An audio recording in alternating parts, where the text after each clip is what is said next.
سورہ نمل آیت نمبر 54. اعوذ باللہ من الشیطان الرجیم. بسم اللہ الرحمن الرحیم.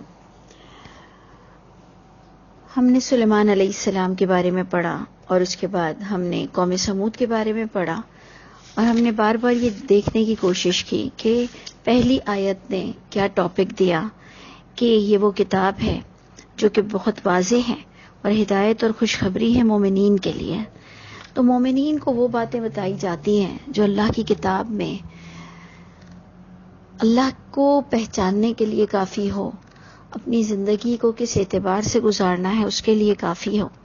یعنی اللہ نے ہر دور میں ایک انف میٹر ہم کو دیا کہ اگر ہم اس کا سہارا لیں اور اس وحی کو فالو کریں تو کوئی شک کی گنجائش نہیں کہ ہم اللہ کو پہچان نہ سکیں.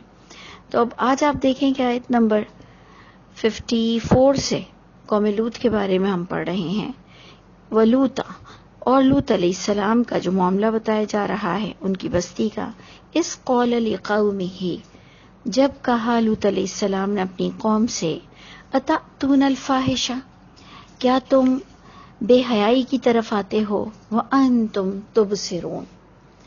اس کا ترجمہ کچھ لوگوں نے کیا وانتم تبصرون کا کہ ایک دوسرے کو دکھاتے ہوئے، جبکہ میں سمجھتی ہوں اس کا بہترین ترجمہ یہ ہے کہ بصیرت رکھتے ہوئے، یعنی تمہارے پاس اس بات کی وزڈم ہے کہ یہ جو تم گیزم یا جو مردوں کے ساتھ مردوں کی شہوت کا جو بتایا جانا یہ بصیرت پر ہے. اس کو ایک عقل مند انسان، ایک سمجھدار انسان، سلیمی فطرت رکھنے والا اس غلاظت کو اچھی طرح سے سمجھ سکتا ہے. تو وہ انتم تبصرون کا مطلب یہ ہے کہ تم بصیرت رکھتے ہو، نو ہاؤ ہے، تمہارے پاس اتنی وزڈم ہے کہ یہ کتنی بے حیائی کی بات ہے. پھر بتایا جاتا ہے کہ اِنَّکُمْ لَتَأْتُونَ الرِّجَالَ، یعنی اس کو باقاعدہ ڈیفائن کیا جاتا ہے کہ یہ کیا کرتے تھے. کہا گیا اِنَّکُمْ لَتَأْتُونَ الرِّجَالَ، کیا بے شک تم آتے ہو رجال کے پاس، مردوں کے پاس، شہوتم من دون النساء، شہوت کے لیے عورتوں کے علاوہ. اب جب عورت مرد کی شہوت والی بات ہوئی، جبکہ شہوت تو پیسہ جمع کرنے کی بھی رغبت کو کہتے ہیں، مال اور زمینوں کی محبت کو بھی شہوت کہتے ہیں، دنیا کی محبت کو بھی شہوت کہتے ہیں، اور جو سیکشول فیلنگز ہوتی ہیں ان کو بھی شہوت کہتے ہیں. تو یہاں پر اور کلیئر ہو گیا لوط علیہ السلام کے لوگوں کے بارے میں، ہمارے پاس ٹھوس ثبوت آ گیا کہ کیا بے شک تم آتے ہو مردوں کے پاس شہوت کے لیے، من دون النساء، عورتوں کے علاوہ. بلکہ حال یہ ہے کہ انتم قوم تجہلون، تم ایسی قوم ہو کہ بالکل جاہل ہو. دیکھا آپ نے، وانتم تبصرون کو بھی کھول دیا گیا کہ تم بصیرت رکھتے ہو، تم آنکھیں رکھتے ہو، تم سب جانتے ہوئے اتنی بڑی جہالت کر رہے ہو. اب جناب ایک اور بات جو سمجھنے کی آ رہی ہے آیت نمبر 56 میں، کہ قوم کے پاس کوئی صحیح ریزن نہیں تھا کہ وہ اپنے آپ کو جسٹیفائی کر سکیں یا اس کو جائز قرار دے سکیں. تو دیکھیں آیت نمبر 56 کہتی ہے فما کان جواب قومہ، بس نہیں تھا جواب اس کی قوم کے پاس سوائے یہ کہ انہوں نے کہا اخرجو آل لوط من قریتکم، نکال دو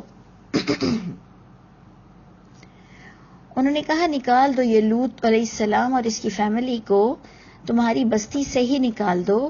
انہم اناس یتطہرون، یہ جو انسان ہیں، یہ جو لوگ ہیں، یہ بہت پاک بن رہے ہیں، یہ بہت پاکیزہ رہنا چاہتے ہیں. یعنی دیکھ لیں کہ وہ باقاعدہ جانتے تھے کہ یہ کتنی خباثت اور ناپاکی ہے، لیکن وہ کہہ رہے ہیں کہ یہ بڑے پاک باز بننا چاہ رہے ہیں، ان کو نکال ہی دو. اور وہ جو قرآن کہتا ہے کہ لوط علیہ السلام کے علاوہ کوئی گھر بھی باقی نہیں بچا تھا اس فعل سے، اس کام سے، تو وہ بات بالکل کلیئر ہو گئی کہ قوم نے کہا کہ یہ بڑا پاک باز بن رہا ہے، اس کو اور اس کی فیملی کو یہاں سے نکال دو. اب جناب وہی اللہ تعالیٰ نے شارٹ کٹ میں بتایا، جبکہ آپ کو پہلے بھی بتایا گیا کہ ان کی وائف پیچھے رہ گئی، وہ کسی نہ کسی طرح اس میں ملوث تھیں اس معاملے میں، یعنی وہ عذاب کی مستحق ٹھہری تھیں.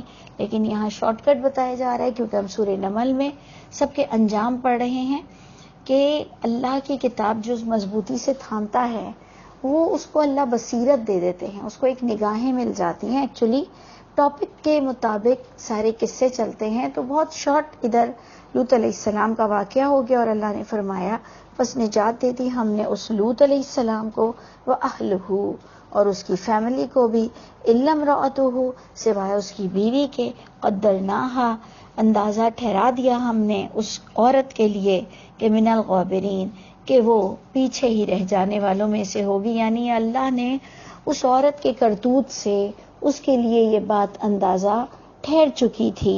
ہماری حرکتوں سے کوئی نہ کوئی اندازہ تو مقرر ہو جاتا ہے. آپ دیکھتے ہیں نا ٹیچر اسٹوڈنٹ کے لیے کوئی نہ کوئی اندازہ مقرر کرتی ہے کہ یہ پورا سال چل سکے گا کہ نہیں، یہ سیمسٹر دے سکے گا کہ نہیں. لیکن اللہ تو وہ عالم الغیب ہے کہ جن کے اندازے بالکل درست ہوتے ہیں. یعنی انسان کی حرکتوں پر تو اندازہ کیا جاتا ہے. کوئی پولیٹیشنز کو لے لیں، کوئی گھر کی بات کو لے لیں، اندازے سے بہت کچھ ثابت ہوتا ہے. لیکن اللہ کا اندازہ بالکل صحیح ٹھہرا کہ اس نے آخری وقت تک کوئی استغفار نہیں کی ہوگی، نہیں ڈری ہوگی اور ایٹ لاسٹ وہ عذاب کی مستحق ہو گئی. تو اللہ فرماتے اندازہ ٹھہر چکا تھا اس عورت کے لیے کہ وہ پیچھے رہ جانے والوں میں سے ہے. وَأَمْطَرْنَا عَلَيْهِمْ مَطَرًا اور برسایا ہم نے ان پر ایک ایسی برسات جو کہ کہا جاتا ہے پتھروں کی تھی. فَسَّاءَ مَطَرُ الْمُنذَرِينَ مطر ایکچولی بارش کو کہتے ہیں. بس بارش کی ہم نے ان پر ایسی بارش کہ بہت ہی بری بارش تھی.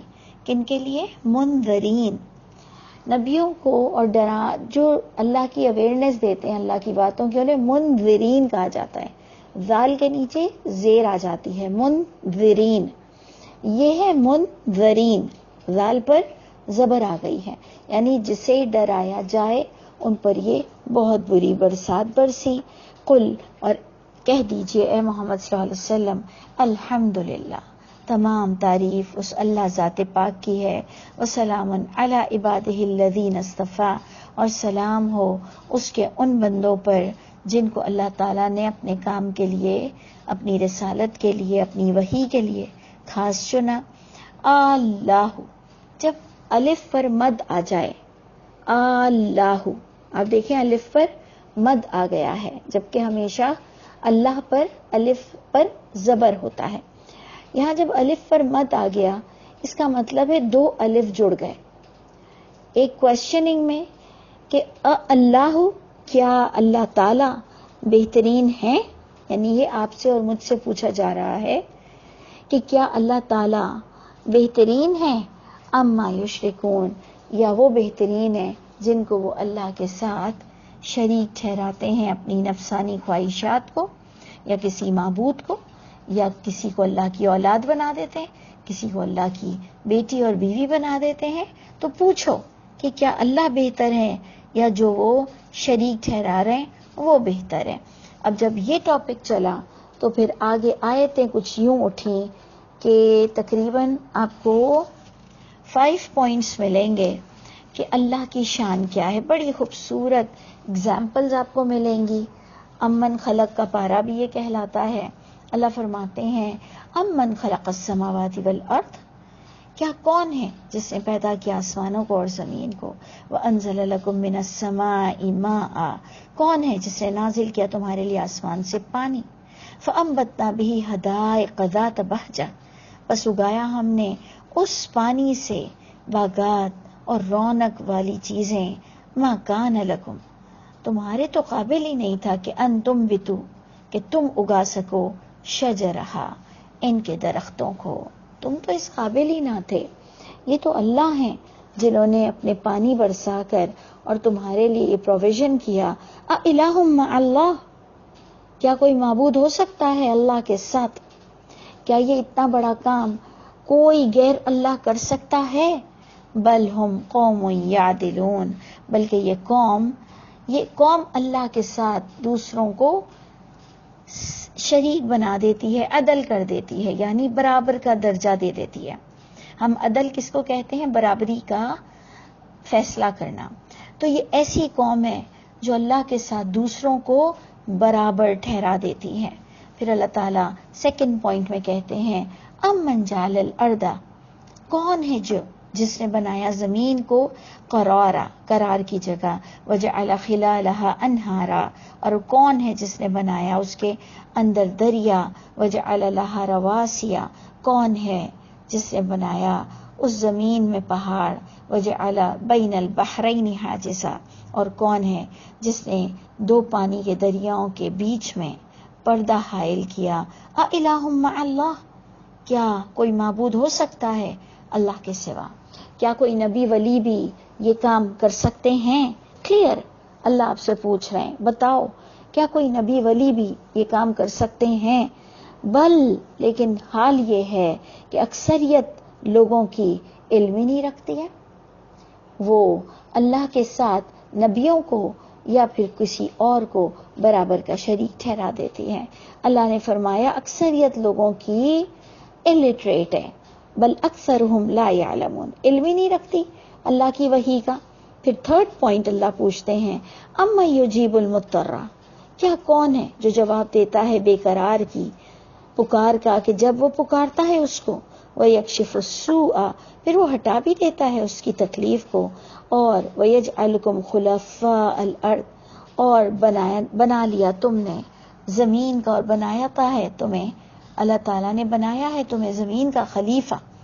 تمہیں اللہ کا ہمسر نہیں بنایا، تمہیں زمین پر اللہ کی باتوں کو پہنچانے کے لیے ریپرزینٹ بنایا. اللہ کا کوئی خلیفہ نہیں. خلیفہ تو اس کو کہتے ہیں جو بادشاہ کے پیچھے کا درجہ رکھتا ہے. اللہ تو اللہ ہے اپنی جگہ. اللہ فرماتے ہیں اس نے تمہیں زمین میں اپنا نائب مقرر کیا. تم خلیفۃ اللہ نہیں ہو، تم خلیفۃ الارض ہو. اِلٰہ مع اللہ، کیا کوئی اور معبود ہو سکتا ہے اللہ کے سوا؟ قلیلا ما تذکرون، لیکن تم میں سے بہت کم لوگ ہیں جو یہ باتوں کی نصیحت پکڑتے ہیں اور ان باتوں کو سوچتے ہیں. پھر اللہ تعالیٰ فورتھ پوائنٹ آپ کے آگے رکھتے ہوئے کہتے ہیں امن یہدیکم، کون ہے جو تمہیں راستہ دکھاتا ہے، فی ظلمات البر والبحر، بحر کے یعنی خشکی کے اور تری کے یعنی پانی کے.